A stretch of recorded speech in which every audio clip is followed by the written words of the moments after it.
this live. I tried doing this on Instagram first, but Instagram was not having it. So here I am on YouTube.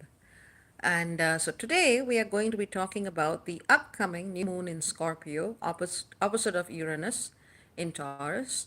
And we're also going to be talking about this very, very powerful Yod, finger of fate, which involves Thereus, Eris, the North Node, and also Mars, Typhon, and Saras, and other things. And I know that sounds like a lot, so I'm going to distill it as best I can. Now, new moons are very powerful times for seed setting. These are times for us to really be looking at what patterns we want to change. Hang on. Let me just see what notifications have suddenly come through. Some random person tried to call me right now. I have no idea why, but okay. Um, let's get to that. So, new moons are effectively times for us to set seeds. This is a time where we need to look at what it is we want to change, what it is we want to do, how it is we want to be, and to set intentions for how we want to change this in the future. So if you were to look at what a new moon is about, it's about that. It's seed setting. Sometimes you've got to, for certain seeds, you've got to make sure that the soil covers them and they're in a dark space for them to germinate. So it's that kind of thing. Shin says put on do not disturb P. I probably should do that, but I don't know how to do that whilst I'm live. So for next time. Having said that, the new moon in Scorpio is all about the kinds of seeds that we need to set when we think about power, when we think about authority, when we think about how we interact and engage with others in an intimate capacity, how we share assets with others, essentially speaking. And it covers a lot of things. Scorpio covers a lot. Finances is a big one, alimony, inheritances. It also deals with health. It also deals with surgeries on the same token. It also deals with intimate partnerships. It also deals with investments and other people's money. And at the end of the day, what binds all of this stuff together is Scorpio's ability to control. Because when you have power, you can control. You can have power over the other. Effectively, that is what is at the heart of many, many Scorpionic lessons. And when it comes to the individual, it is very often seen as power over your own fears, power over your own shadow. Now, when you look at things from a more holistic, naturalistic, you could also include shamanistic perspective, power in this context doesn't necessarily have anything to do with oppressing somebody else. It means the power to exert your own inner discipline and not getting caught up in attachments, control dramas, or anything of the sort, and to realize what is yours and what is another person's is another person's. But people and even nations playing out Scorpio dynamics can often forget these lessons. So when you look at it from this perspective, the new moon in Scorpio is asking all of us individually and at a planetary level to look at where we are engaged in imbalanced power dynamics in various areas of life. And of course, Scorpio also does deal with weapons of war. So when it comes to what is happening in the Middle East, I am not feeling too optimistic because of this. Now, this new moon in Scorpio is also opposed to Uranus. Uranus is the great awakener. And the thing about Uranus is that it is a wild card. You don't know how it's going to do its job. On the one hand, lightning hitting the sea can create life, yes. But on the other hand, lightning hitting the wrong part of your house can also burn it down. True, this could mean that you are then free to pursue something else somewhere else that you like, but there is also that discomfort, that pain, that shock of that initial fire. And so Uranus can get the job done, but it's not always going to do it in the most pleasant way possible. And Uranus in Taurus is all about our revelations. It is all about our awakening. It is also about in the sign of Taurus, it is about how we realize our spirituality and our, so to speak, higher consciousness is intimately wedded with our material choices and incarnations on this planet. And because of what is happening in the Middle East, people are being encouraged to boycott, which I find is a very good thing because, on the one hand, it shows people the interconnectedness between industry, economics, and politics. And on the other hand, it is making people think about what do I eat? Where does this come from? What does that support? I mean, and for people who are looking for a more intellectual analysis of what is going on in the Middle East right now, just follow the money. You will find out who's behind all of this if you actually follow the money. So, having said that, there is this mass awakening that is underway that is forcing us to realize that being part of an embodied awakening meets sack of consciousness also means taking into account your impact on the environment and how that environment has been human handled in the name of capitalism, profit, and greed. So that awakening is happening, but it's just not necessarily happening in the most pleasant of ways. And bringing this back down in the individual level, it can also be a time where you can experience significant breakdowns or breakthroughs. Or maybe you could call a breakdown a delayed breakthrough. That's one way of looking at it in the various areas that Scorpio and Taurus both touch upon. So there is this element of pure wildcardness. Either it is a red flag for health for some people. It is also a red flag, especially if you have unsafe electric or electronic appliances in your home. Do not be tinkering with this stuff at this time. Make sure it is in a safe location. If you can prevent harm from coming to yourself and your loved ones, even better. But in a positive sense, this is also a time where more and more people who, often through social media, will be coming to an awareness of the topics that I've very, very lightly touched upon here. All of us have a voice. All of us have a very, very powerful voice, and that's not about how much you know. It's not about what degrees you have. It's not about how far you've traveled into the spiritual universe. Your voice is powerful because it represents a particular truth in the here and now.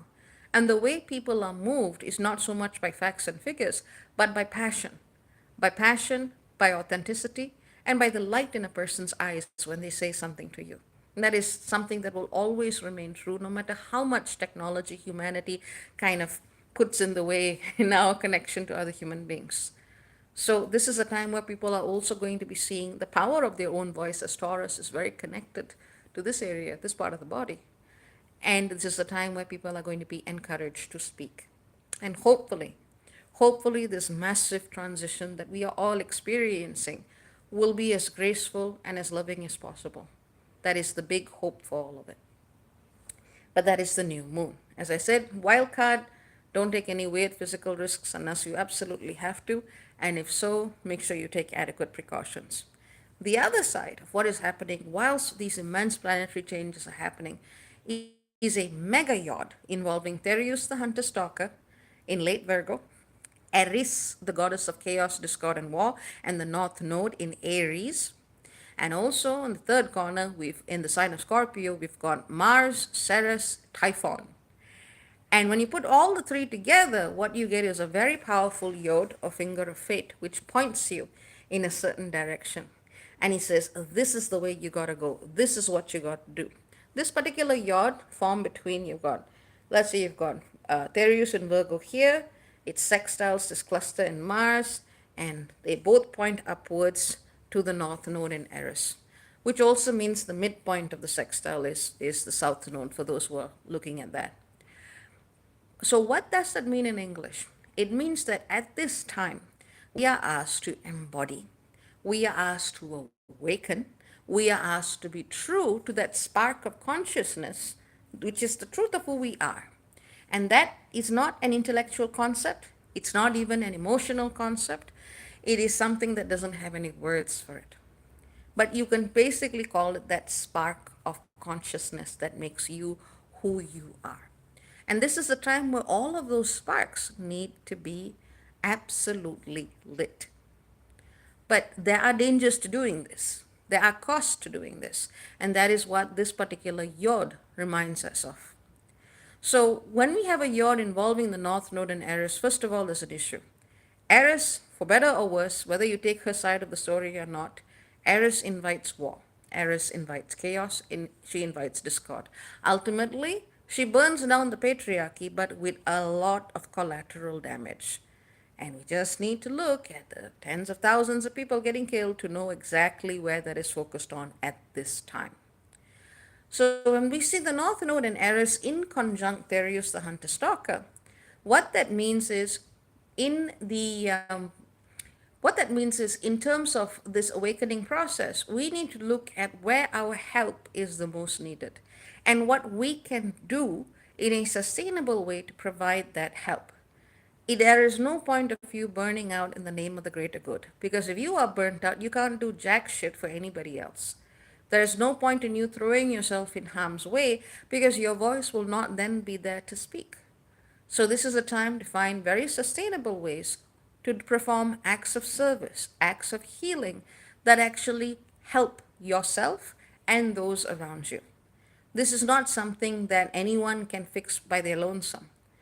We transform the energies of consciousness on this planet by first working on ourselves and by linking with others who are working towards a similar goal.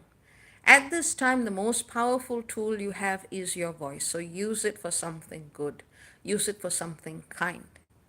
But then there is the extreme. There are some people who feel like they need to insulate themselves from whatever is happening because it's low frequency, it's not spiritual, it's ba, the material world. To which I would say, why the heck did you take up space and resources and incarnate if you were not going to respect this planet in the first place?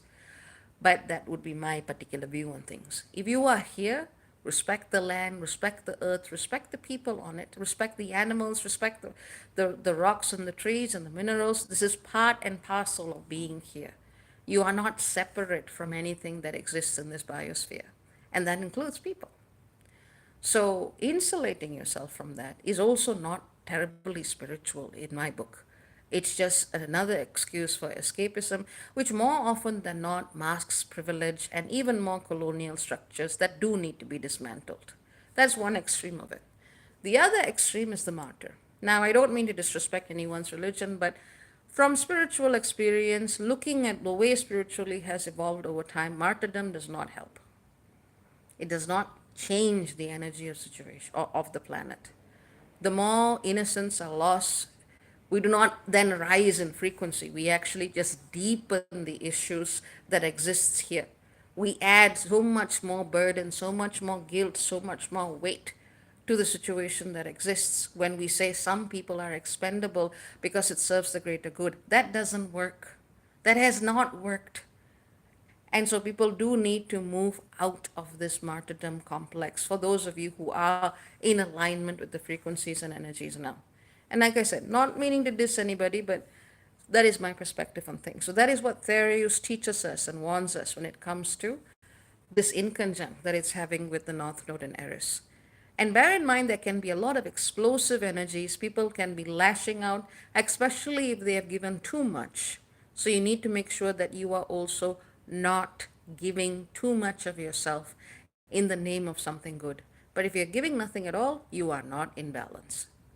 Now, the third part of it is, of course, the connection that comes through Scorpio. Now, if you are a member of my Tier 23 program, you know that I've already said this. There's going to be massive seismic activity. And in fact, in Iceland, they had 1,000 earthquakes in a single day. And not all of them were tiny. One was 4.8. So that country is now in a state of emergency as we are seeing Mama Gaia literally erupt in different ways. And of course, there are larger esoteric things that link the geology of, or rather the geology of the great rift that Iceland is part of, but that is in itself a different way of the planet communicating with us. So if you are living in areas of high seismic activity, you would be best to just be a little bit more aware of what's going on in your local area. That part, I don't have the resources to predict exactly where it hits. It might just be Iceland, or we may also be seeing more seismic activity over the planet in the next few days. And part of that is also, in terms of the astrology, indicated through this yod. Typhon in Scorpio, Typhon being the great serpentine monster in Greek mythology, um, is effectively an energy that can also bring up a lot of tremors, even in ancestral lines and intergenerational issues. So you may be seeing a lot of old patterns of trauma and pain coming up through ancestral lines that have yet to be cleared. And this is work that, if you've been following me, you know I have been consistently talking about this for the past 10 years. Do that work. That work is part of your spiritual work. You don't need to practice ancestral worship if that is not your path, but you do need to make sure that your relationship with them is clarified, however that is. For some people, they're not part of their lives. And for other people, it's a big, big part of their lives. It depends on what your tradition is, but do that work if you haven't done so already. There is also a very general watch your health, kind of red flag in the air because of Mars also aspecting Uranus at the same time. And it also includes not just your physical health, but also your mental health and wellness. And that can be, right now, it is just very overwhelming for so many people. And not just because of what's happening in the Middle East, because it's happening in so many other places. Sudan, Congo, Armenia, Tigray, Ukraine, these are still places where there's immense conflict going on and sensitive people are feeling it. No matter how much you want to deny it, it's happening. And people are feeling the pressure. So it is very, very important to also practice self care alongside doing what you can. You need to do both. You need to absolutely do both. Because if you can't do both, you might as well just sit on a blanket fort somewhere. Self care and however you do embodied activism at this time, in whatever capacity you see fit. They both go hand in hand and they cannot be neglected. So when you look at these together, these yod points and positions, you can see the importance of paying attention to these details. So I understand and just I do see a lot of people here, and I just want to say a quick hello to everyone. Thank you for listening. If you have any questions with respect to this, ask it now. Otherwise, I can then bring this to a close. I may know. So, do we have any questions on the material that we've covered so far?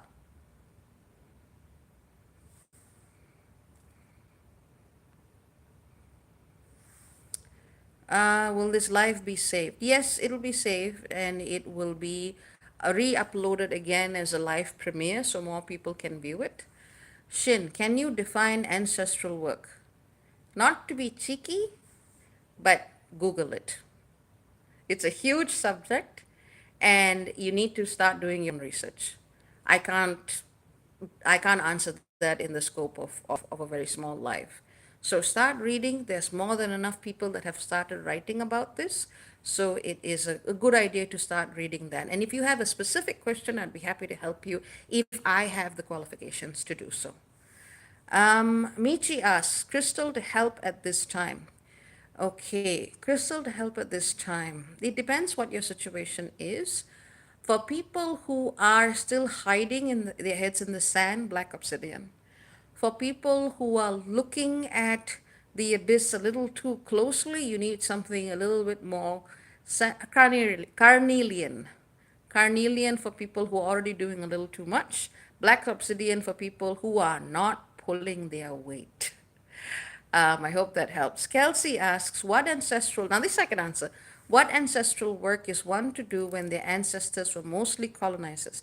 This is a very, very good question, and thank you so much for this question. See, to be honest, one of the reasons why I do not pedestalize anybody, like anybody, is because if you look back at any culture's history, you will find patterns of oppression.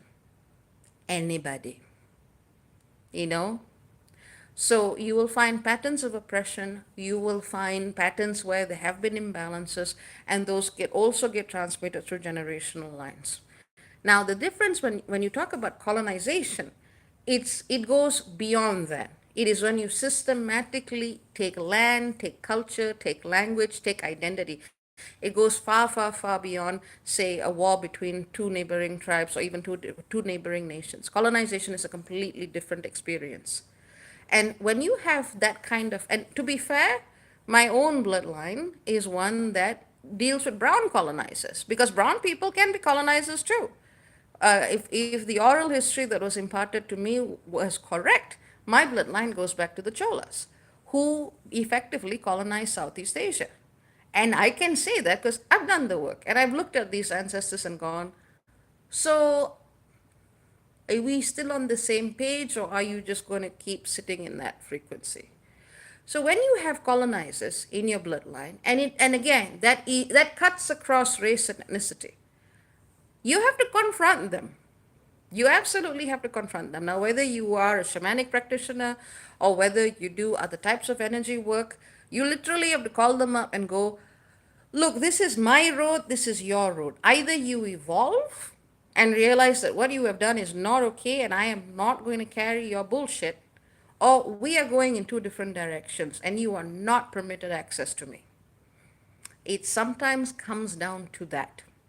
What you will also find in ancestral lines that are colonial is that very often, especially if they have come to power, or especially if they have, in almost a bizarre way, conquered a lot of territory, you will also find the presence of various deals that the ancestors have made.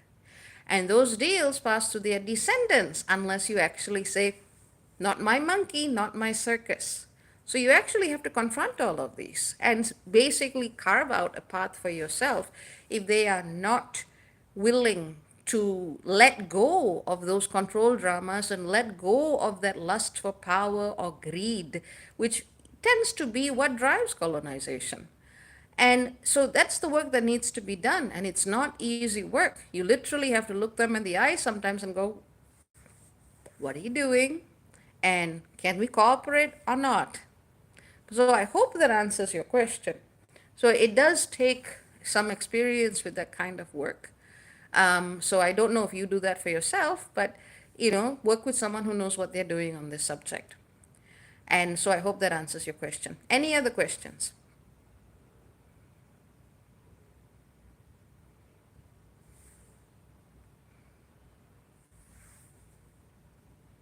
Healthy Star says, thank you, you're most welcome. Michi, I hope your question got answered. For grounding crystals, really depends on what each person needs, really. Um, a general grounding crystal. I'm drawn to yellow jasper at this time. Yellow jasper is what I'd recommend in general. Any other questions?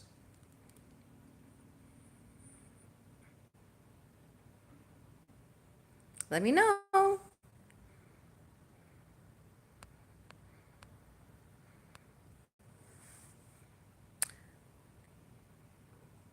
You're most welcome, Kelsey. I am glad I could help. The ancestor question is a question that a lot of people have because they're just some people that totally pedestalize them, and other people who don't. So Priscilla says, Happy Diwali from a fellow Virgo moon in the third house. Happy Diwali to you, Priscilla. And I hope you have a good celebration. And Michi says, Tell the kitties. I said, hey, I had to wait a long time for Josh to calm down first. Chris says, hey, I noticed Saras at 24 Scorpio for the new moon. Will that play into it? Ah, you caught me, Chris. You caught me. Well, Saras does play a role. And I was wondering to myself, should I or should I not get too deep into this or not? Which is why I just went, maybe not. But thank you. And since you've caught me out, I will talk about it. So, yes, Ceres does play a role in the new moon, and it does also play a role in the Yod with the North Node Eris and Typhon and Thereus and so on and so forth. And let me explain how. So, Ceres is Mother Nurturer, yes. Ceres is also Mother Smotherer. Because there are different ways that you can read the Persephone myth. Of course, you can see the myth as someone going, "My daughter, I must have her. She's my child. She's been kidnapped, and so on and so forth." And that's how she gets Persephone back for 6 months of the year. She basically holds the earth hostage. But the other reading, and this is a reading I personally more resonate with, is that Persephone does not actually seem like she was that unhappy in the underworld, if you actually look at it, because she was co-regent. And yet, if you're telling me a co-regent of the underworld did not know that eating there was going to keep her there for 6 months, that does not fly. And if you look at, and from what I've seen with Saras in practice, Saras in practice also and very often tends to refer to when the mother nurturer figure tends to be controlling to the point of being the devouring mother rather than the nurturing mother.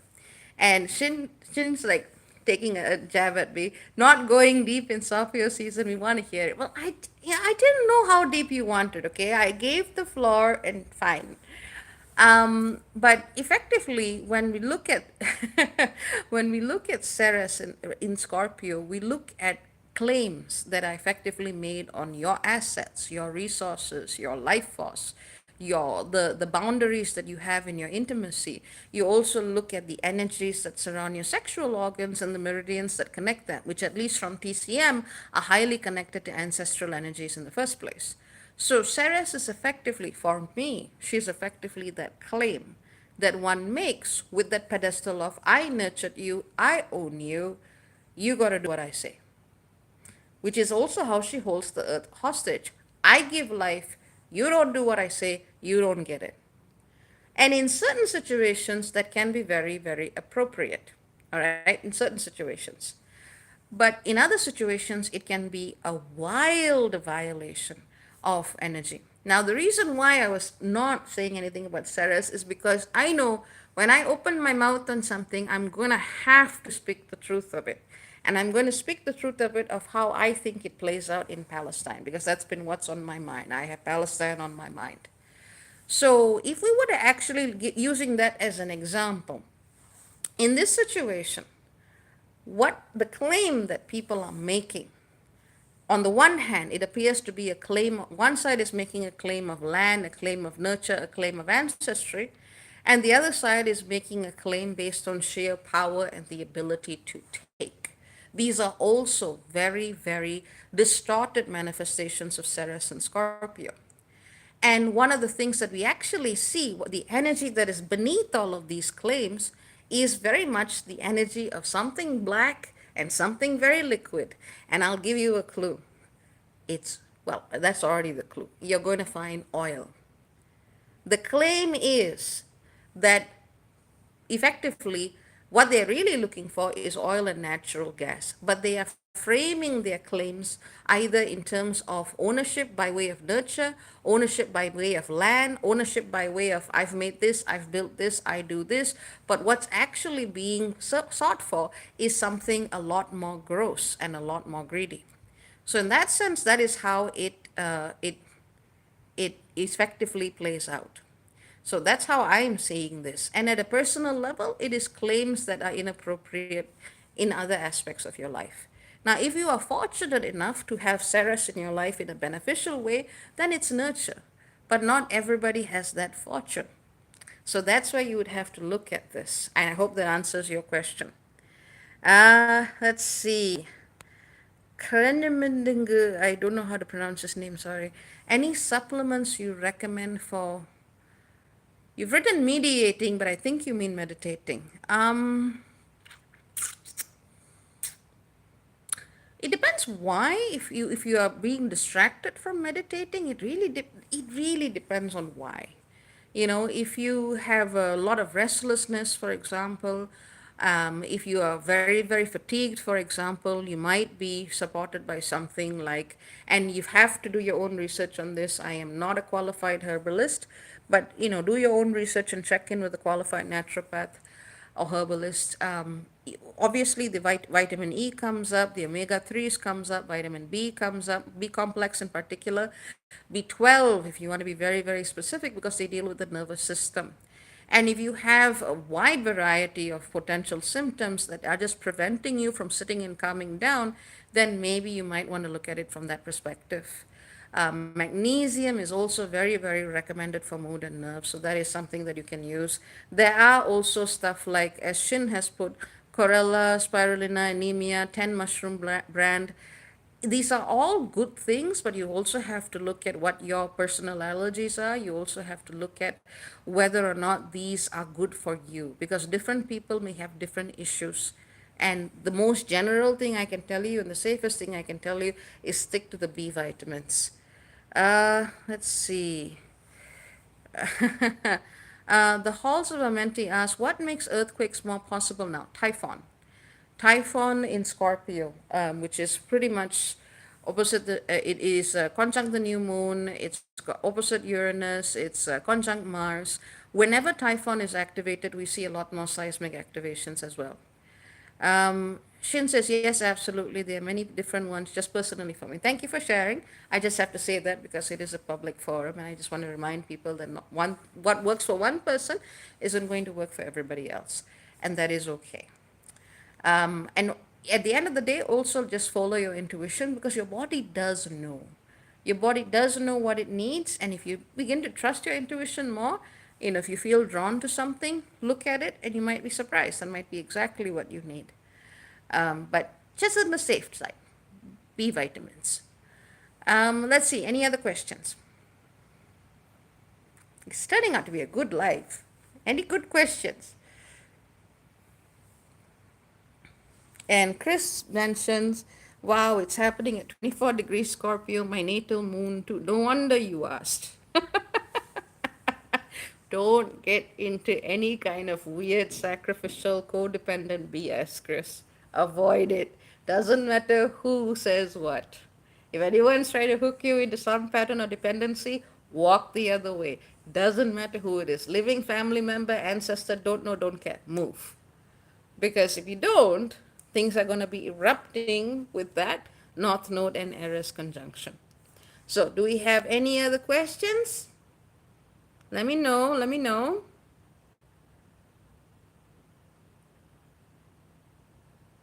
Okay. All right. So, I think that's a wrap. So, take care, everyone. Lots of love to all of you. I hope this live has been useful. And,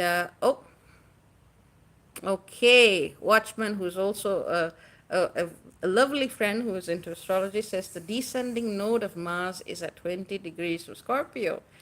Why don't you share what you feel that's going to imply for everyone?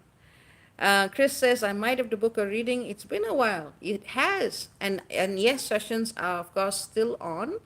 I don't offer them as many days as I used to just to also conserve my own energy, but you can always book a session. Slots are open right now. And right now is a really, really good time to get perspective on things, especially if you felt like you don't know how to quite connect the dots together. Because one of the things is no matter who you are, no matter what you know, an outsider always has a higher chance of seeing the solution, even though especially if it's been under your nose the whole time. So sometimes we just need someone else to look at something. We just need a little bit of a nudge to connect the dots on. Michi says, Mars is squared my ascendant. Oh, Michi, what are you going to do? There's nothing to cry about, Michi. Nothing to cry about. Just don't get too excited on things. The Halls of Ameti says, I had a question. Go ahead.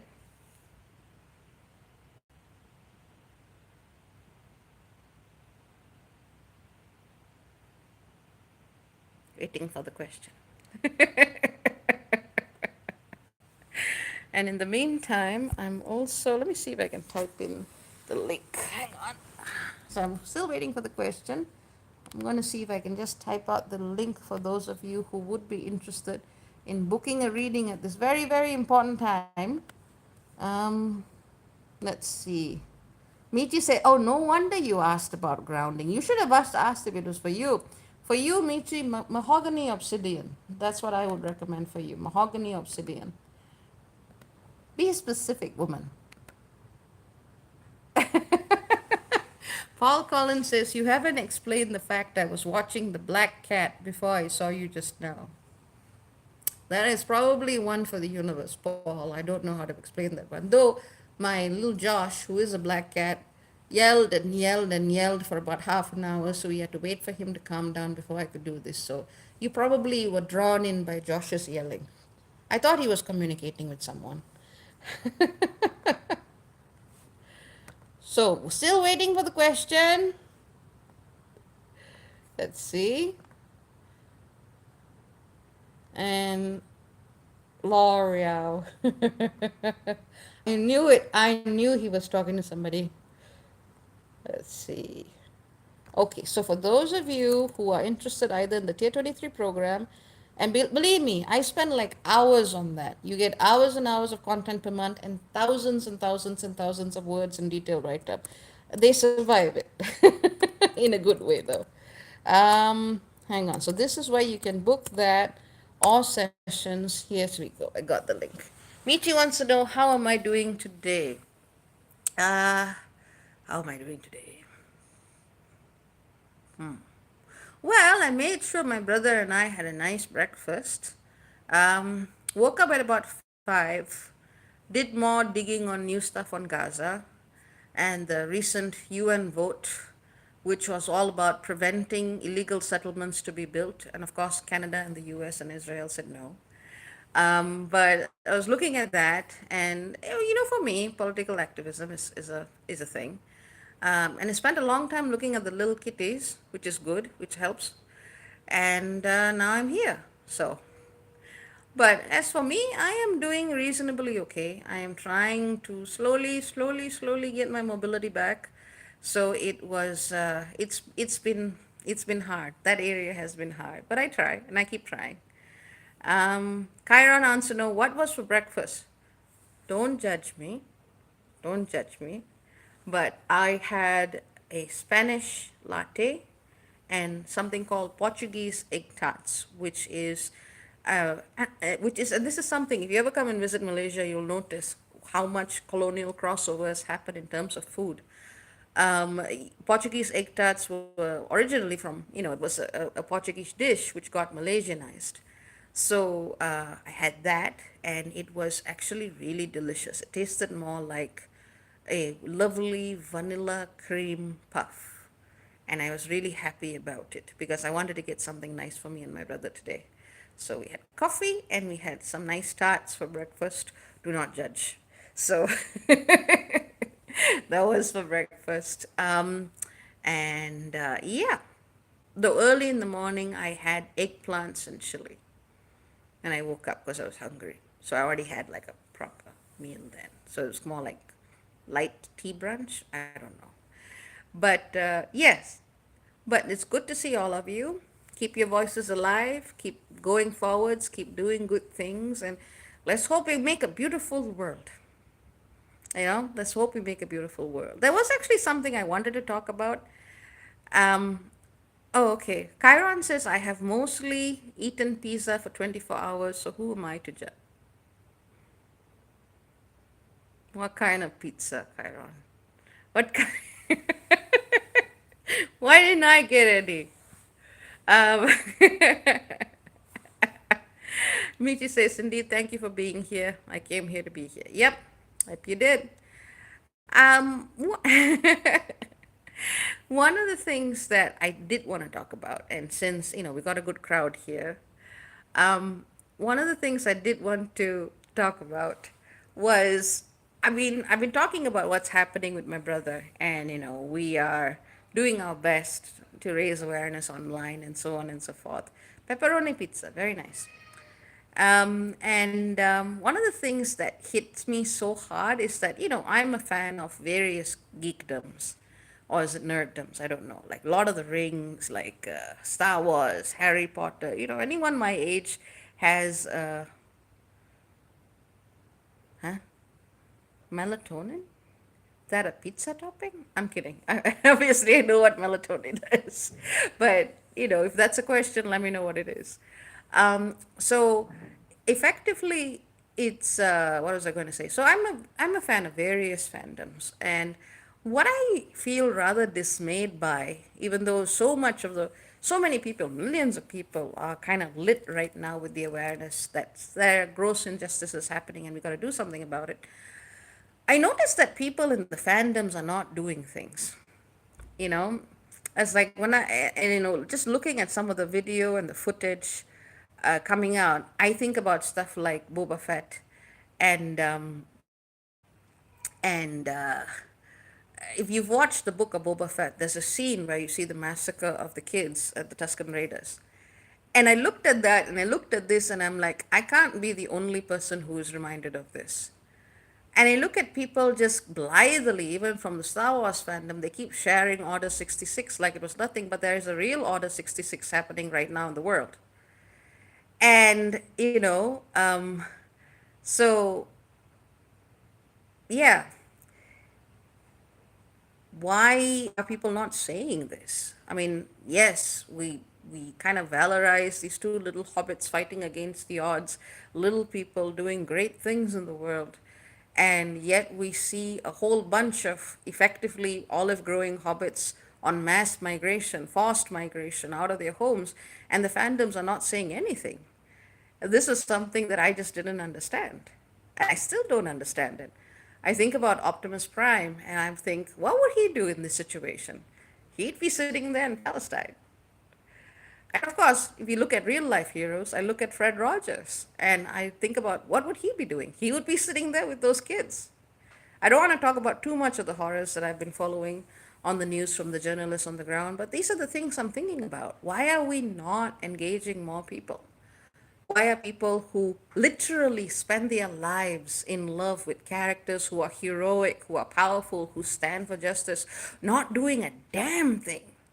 And yet are just using the energies of the fandom to further, to further isolate themselves. What is the point of loving Superman and Batman if you are not going to stand up and do your little part when you can actually be a hero? So that's something I've been thinking about. Ohene Nana says, we are waiting for your question. Yes, we are. I'm still waiting for your question, man. I'm going to log off in a sec.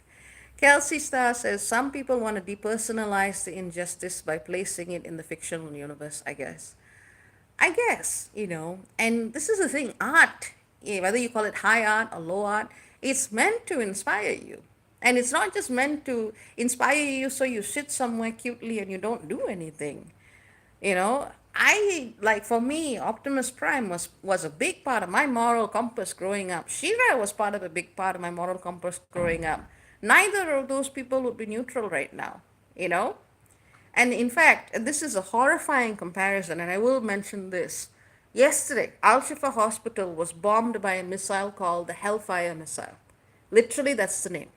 It's not even something that explodes, but it has blades that are 6 feet, 6 feet in length, just to cut people up. And they did this near a hospital. And here's the thing, on my Instagram feed, I saw there was an old trailer of an old trailer of one of the Optimus Prime movies, and they showed Megatron and Prime fighting, and Megatron's missile was exactly the same thing. He literally was shooting the same kind of missile, and I'm thinking to myself, I can't be the only person who looks at that and goes, that's the same fucking missile. I can't be the only person who sees this. But people in the fandoms are not speaking. But that is something that has been weighing on my mind quite a bit. And like Kelsey said, they just want to depersonalize the injustice. But Ashin says, WWOPD, what would Optimus Prime do? Optimus Prime would be standing there. He would be there, shoulder to shoulder to any real hero we think about. But we don't need to do that. We just need to keep our voices open. We need to keep speaking the truth. And we need to hope for a greater humanity. And Kelsey says it's hard when you have no superpowers and no superhero comes to make the happy ending like movies. Everyday people feel helpless, I think. And I saw this person talking about this and I found it very encouraging. You know what, I should have put her name up, but she is a Muslim woman in London who basically does mass marketing. And so she has studied the strategies of how people advertise and make you buy shit. And so she used that same analytical framework to show people how one narrative of genocide was being sold to people through mass media outlets and how how that narrative was broken by journalists on the ground. And she said, millions have been spent to make you doubt yourself, to make you believe that you have to say nothing to be neutral. Millions have been spent to make you silent because they are afraid of your voice. Because your voice has power. Because your voice has power, they basically have to allocate millions to silence you. Now, I'm paraphrasing, but I looked at that and I went, yeah, because I felt that hopelessness too. I felt like, what can I do? And the thing is, I can do something. You can do something. We can do something. If we remember, We have power. Now, the halls of Amenti asked, when will the energy lighten up? I knew someone was going to ask this question. It won't, honey. It's not going to lighten up for a few years at least. And if you've been following me for a while, I call this I mean, I know people have been calling this for a while, but from my side, um, I've been calling this out from nearly the start of my public work. It's not going to get good anytime soon because this is a war. This is a fight for consciousness. And it's not going to be gentle because so many people are still holding on to the old. Like I said, follow the money. Where there's oil, where there's sales of armaments, where there are bought politicians, that is where you're going to find the greatest resistance. And not going to light it up anytime. You have to fight for it. And Michi says, Shin says, marketing is the reason I don't listen to the radio when I'm driving to inspire you to shop more. But this particular woman was very, very intelligent in the sense that she showed how we were being sold a particular way of seeing things and how we need to change the language to actually be more effective. And Kelsey, if you're on Instagram, just send me a DM, and it's the Sky Priestess on Instagram, and I'll send you a link, and hopefully that'll make you feel better as well. Wasn't planning on this to be a hello neighbor, but I'm glad it kind of turned out to be one because it's been a while anyway. Um, oh, Chris says my notes are 23 Gemini and Sag. Sextile and Quinchunx. The transiting notes I'm feeling. Oh, you poor man. It's okay. It's okay. You'll get through this. Now, don't forget, Thereus is squaring. In fact, worse than that, Thereus is squaring both of those positions. So, and of course, that is actually a grand mutable cross if you include Neptune. So, you got more to worry about. Book in that session soon. We probably need to talk. So, having said that, I hear lightning in the sky, or rather, thunder in the skies and lightning nearby. I am going to wrap this up. Thank you all for your attention. Lots of love to you. Keep shining that light, keep being that voice, and being true to you. Paul says, I will go back to watching the Black Cat film soon. All the best, and all the best to you, Paul. And if you like movies, because I did see your comment, watch Black Cat, White Cat, or it may be White Cat, Black Cat. I'm not sure which order it is, but it's a very, very, it's a powerful movie from Eastern Europe. So check that out. You'll probably like it. Um, so take care. Very many blessings to all of you, and ciao ciao for now. We are in this together. Bye.